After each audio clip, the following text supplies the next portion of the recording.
భద్రాద్రి కొత్తగూడెం జిల్లా అశ్వారావుపేట మున్సిపాలిటీలో ప్రభుత్వ భూముల్లో అక్రమాలను అధికారులు తొలగించారు. మున్సిపాలిటీ పరిధిలోని 2 ప్రాంతాల్లో 150 కుటుంబాలు 3 ఏళ్ల నుండి అనధికారికంగా నివాసాలు ఏర్పాటు చేసుకుని నివసిస్తున్నారని అధికారులు తెలిపారు. దీంతో రెవెన్యూ, మున్సిపల్, పోలీస్ శాఖలు కూడా అక్రమ నివాసాల తొలగింపు చర్యలు చేపట్టామన్నారు. శాంతి భద్రతల దృష్ట్యా సిపిఐ నేతలను ముందస్తు అరెస్టులు చేశామని వెల్లడించారు. అయితే కనీస సమాచారం లేకుండా ఇల్లు కూలుస్తున్నారని, ముందస్తుగా సమాచారం ఇస్తే ఇంట్లోని వస్తువులైనా బయటకు తెచ్చుకునేవారమని బాధితులు ఆవేదన వ్యక్తం చేస్తున్నారు.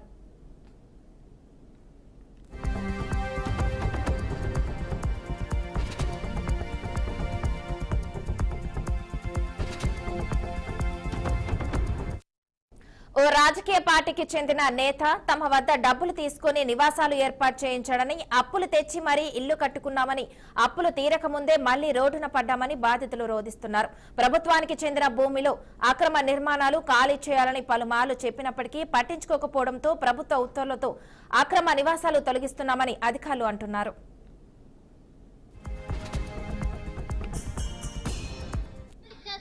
ఇల్లులు ఉంటాయి రెండని ఇచ్చాడు. ఇప్పుడు మమ్మల్ని అర్థాంతరంగా చేస్తాడు. మొన్న కూడా కేసు తీటే వస్తాయి అన్నట్టు ప్రభుత్వం చెప్పాకన్నా మాకు ఒక ఇన్ఫర్మేషన్ ఇవ్వాలి కదా సార్. ఒక్కొక్కటి మమ్మల్ని ఇలా అన్యాయం చేశాడు. 5 ఎకరాలు తీసుకున్నాడు. ఎంతమంది దగ్గర? అందరి దగ్గర తీసుకున్నారు. ఎన్ని ఇల్లు మొత్తం? 120 ఉంటాయండి. మొన్న కూడా సభ్యత 200 కట్టించుకున్నాడు. మేము అన్యాయం అయిపోయి మాకు నష్టపరిహారం లేదు సార్.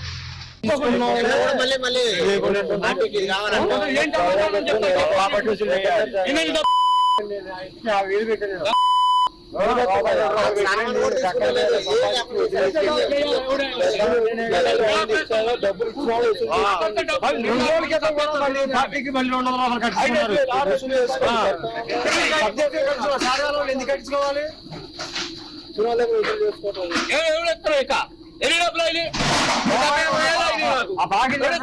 అలా ఇద్దా రకమే పట్టుకోవాలి. డబ్బులు ఎవడిస్తాడు? 75,000 రూపాయలు